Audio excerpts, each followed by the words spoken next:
Yeah, my name is Joe Hughes. Um, I own the shop, manage the shop, kind of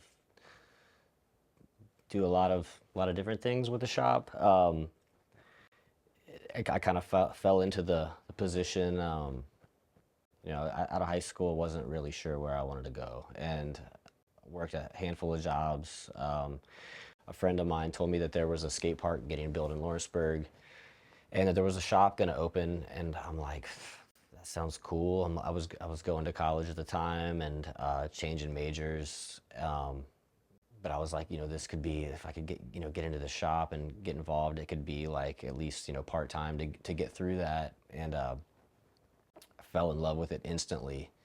I kind of just hung out around the shop and weaseled my way into a position. I was like one of the only guys coming through the shop that was in my 20s, early 20s, and so they offered me a job, and I started just as like a salesman, and then that quickly turned into a full-time gig, managing the shop, doing all the ordering. Then which that led into putting on the events, which I did with some friends, and but when they hired me, I'd been skateboarding for 100 years at that point. And so I kind of had what I was into, and my friends that were hanging out around the shop, we kind of had a vision. And so each each week or season, whatever, they would let us kind of take the reins a little bit more, and trust us a little bit more. Trying out new brands, any kind of media or photos we were, ads we were running, whatever it was, we were kind of doing the same thing. I don't want to say we were just throwing things at the wall either. We kind of had an idea, but we're also spending somebody else's money. So there was kind of like, hey, can we try this? And usually they trusted us as long as it wasn't, too off the wall. But yeah, so I guess bringing in new brands, creating shop branded gear, really kind of like developing the image, I guess, of the story that we wanted to tell, while still, having their blessing to do it on their dime. So we're mainly retail. Trying to kind of stay, you stay current with what's going on in skateboarding in the lane that that we found ourselves in. There's skateboarding of all kinds. There's competition skating, there's underground skating. Whatever kind of skateboarding you're into, there's a lane for that now. It's with social media, everything's kind of blown wide open. But we're kind of telling our own story and the way that we see it through our eyes. We kind of tend to, more of like an underground direction, smaller brands. Of course, we got the big corporate footwear wall as well, but we keep it pretty grassroots. We like to put on our own events. We have our own, shop branded apparel, accessories, boards, whatnot. We'll work on your board, show kids how to put them together. In the past, we've put on skate camps. For kids, we've done art shows. We work with the shop branded stuff. That's like kind of a big one. Of course, we have our logo branded stuff, but we like to work a lot with the art community or just skateboarders in general, to kind of work with the community to release those things. I always, when an artist comes to me, they always ask, what do you want me to do? And I always tell them, I don't know. How do you see the shop? I want to know. I want to see how you view the shop. You tell your version of the story, because I look at the shop as like the canvas, and our customers are like the artists, like paint on us. So, because without the community, they're the other half of the story. Like, we're just here to facilitate. We're definitely in an era where like you don't have to buy it from us. Everything's a click away. So it's kind of, you know, curating the shop is one thing, but it's also like, you know, especially that first generation of the shop, like we were kind of home base for a lot of kids. We would get a lot of kids, that maybe didn't come from like the best background, didn't have the best home life. But the skate shop was always a spot. You could always come and watch a skate video, or hang out with your friends, you don't have to buy something to hang out in here. Like this is the clubhouse. You know, you got to play the game. You got to sell stuff. You got to make money to keep the lights on. But if money was the main objective, this is not where we would be. Like this is very much a labor of love. Through the years, we've learned how to make a living off of it, and we do survive off of the two shops. But first and foremost, it's skateboarding. I think one of the important things in the beginning is know why you're doing this. Some days are going to feel more like a job than others, but for something like this, you know, you have to be passionate about it. If you're not passionate about what you're doing, it's going to shine through at the end of the day, you know, in your product, or, you know, the appearance of your store, or whatever it is. Like, you have to love this, especially in skateboarding. We don't make a lot of money doing this, so you got to love it. You have to really, really live it. And there's always, for me at least, there was always times when, like, you know, I would burn out a little bit, but you know, if this is like really it for you, if like the passion is really there, like it'll stick and it'll go through. But really, I mean, it's on you. That's the biggest thing that I have to, you know, remember. No one's making me do this. Like, I don't punch in a clock for anybody else. So like, it's on me. So time management was like the biggest thing. Like, you know, it's real easy to wake up in the morning and kick back and scroll and do whatever. You have to kind of get up and kick yourself into gear and get there on your own. And as long as you have that, I feel like a lot of the other things, you know, not that they don't matter, but like, that's the one, is just making yourself do this stuff.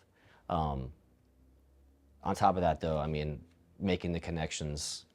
I think, you know, early on, the biggest thing that we struggled with was not having a mentor or people to show us the ropes. So it was up to me. You know, I wanted to grow. I wanted to take this thing to another level, and so I couldn't be afraid to introduce myself to another shop owner or a pro skater or someone at another brand. Like, I had to learn to ask questions, because a lot of people don't want to share their secrets. They don't want to, you know, tell you how to do it. But you just got to knock on doors and figure it out. But at the same time, making sure that you're ingesting that information, but not duplicating that information. You gotta tell your own story. So, you know, it's a matter of taking that information and delivering it in your own flavorful way. I always look for kids that just kind of want to be here anyway. Um, it's all about the love with this stuff. So, you know, I'm always looking for a kid who asks questions, who, you know, if they don't understand something, they'll go watch the old videos. They'll learn about the old brands. You know, people that crave that knowledge always make great workers. You know, it's easy to get somebody to sweep the floor, clean the windows, but somebody who really wants to learn the craft and know the goods. And of course, someone that can take that information and relay it to mom when she comes in, because this is not her world. She, you know, parents might come in, they might be a little bit intimidated by this, because it's not a department store. It's not a big box store. You know, things are a little bit grittier here, and at first glance, it might not seem as welcoming. So having someone behind the counter who can put those feelings at ease is very important. I wish I was more business savvy. I mean, I was just a skateboarder and that loved skateboarding and wanted to be around skateboarding. Um, you know, I could talk about any video, or, you know, brands or pros, or what song was in this video. You know, I knew all that, but really, like, managing the money and like figuring out the economics of it, I had no experience with that. And I would love to say that we figured it out through trial and error, but it was all error. We had to make a lot of mistakes to really figure out how to start streamlining this thing. Um, I don't regret those times. I think that's the best way to learn. But again, we didn't have mentors, so it was really just kind of figuring it out on our own and just learning as we went. Don't be afraid to ask questions. Don't be afraid to talk to people. Even if they're not directly in your field, like just gain as much knowledge and perspective as you can from any angle that you can and really take it in. Listen to people. Don't be naive. Um, if I had done that maybe a little bit sooner, like I said, I don't regret anything that we did, but um, the pros, I mean, we can do it our way. We don't have to answer to anybody. If there's a campaign or a product that we don't want to get behind, we don't have to do it. We can really tell kind of tailor our own story based on the direction and the way that we see things and the way that that we want to push it. We can brand ourselves the way we want to brand ourselves. We can host the events that we want to host. We can use the artwork that we want to use. Really, like we have a lot of freedom in those departments. At the end of the day, I mean, when it comes down to the other side of things, we're also responsible for the money. And if we do buy the wrong product, that's on us to figure out how to get rid of that. I mean, you get a lot of freedom, but you have a lot of responsibilities too. So, because everybody's got to answer to, we have to answer to ourselves. Spend time in and around your world as much as possible. Like, really know what you're getting into. Make sure it's for you. Don't get 18 months into this and realize that it wasn't such a great idea. And that goes back to the passion thing. If it's something you're passionate about, the odds are you're in it. But if it's just kind of like a little bit of a fad or something, like think hard about that before you dedicate your life into it. Because again, this is a long game. You have to. This is an everyday, project. You can't just kind of take off and do it when you're feeling it. The wheels don't stop turning on this. Yeah, there's a lot of peaks and valleys in this. We've seen incredibly busy years, and then we've seen the total opposite of that. You have to be able to fluctuate with the times, and that's not just my industry. That's a lot of industries. I mean, there's always going to be those times when it's good, and there's going to be times when you've got to really love it to get through. You just have to learn how to pull the reins back. Don't no unnecessary spending sometimes. When things are good, maybe you can step out of your lane a little bit and try some new things, as we've done in the past too. Don't be afraid to take risks, but they've got to be calculated. As far as the business, it's the people that I've met along the way. It's the other skate shop owners. It's the sales reps. It's everybody in this industry that's in the trenches kind of doing it together. It's like I said, I was really afraid early on to kind of ask for help, but once I did, I realized there's a pretty big community that we've kind of in a way kind of become a family. I've got guys that I talk to on the phone every day, like, hey, how are you doing this, or what are you going to order this, just for perspective. Shops that are bigger than us, smaller than us, same size as us. It all helps give that perspective. So it's a whole community of people, really. As we grew and really kind of the shop developed into what it is now, we're getting newer brands and better accounts, and our draw was starting to be bigger than just here in Lawrenceburg. We're getting people from Cincinnati and from all over southeastern Indiana, and they were always like, oh, it'd be so cool if you had a shop in the city. We didn't have to drive as far. We just kept hearing that over and over and over, and we're always skating in the city too. So it was like, oh, maybe that could be a thing. but again, there was always like, the politics of another shop, or, you kind of, we pitched a few different locations over the years and they got shot down by, brands for whatever reason. But then like we were also having some larger brands like, hey, we can only grow with you so much in this small town, we would need you in a bigger market. So then, it was a lot of back and forth between, finding the right spot, and then, being in a position where we weren't too close to another shop, or this shop was closing up.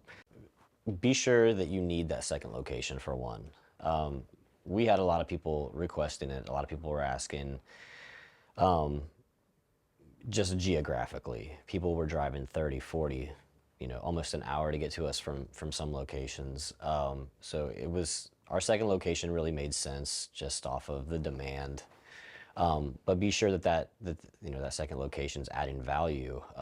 More stores doesn't necessarily mean more customers. There's not, just by opening that second store didn't create more skateboarders. It just helped, again, facilitate for another community that maybe didn't have access to us. So we had worked really hard to, deliver a certain product selection. And we did a great job of curating out here, but, not everybody was going to drive an hour for that, when it's a click away online. So, yeah, be sure that location matters. Be sure it's desired. Be sure that you're filling a void of some kind. You have to bring something to the table, because if you're not, you're just burning money. I think the biggest accomplishment is just doing it our way.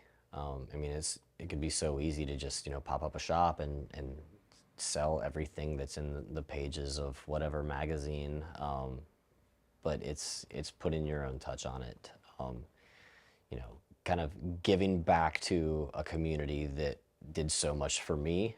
I want to add something to that legacy. So I think, again, just doing it our way and putting our little flavor on it is at least what feels the best for us. With e-commerce being what it is today, and so many brands popping up that are just direct to consumer, you have to really find other ways to keep your relevance. It's more than just selling stuff. It's, what else are you doing? What are you doing to give back to the community? Giving the kids a place to come. It's all of these things we've talked about that go so much further beyond just simply retail. You kind of have to validate yourself in a number of ways now to justify having the brick and mortar store.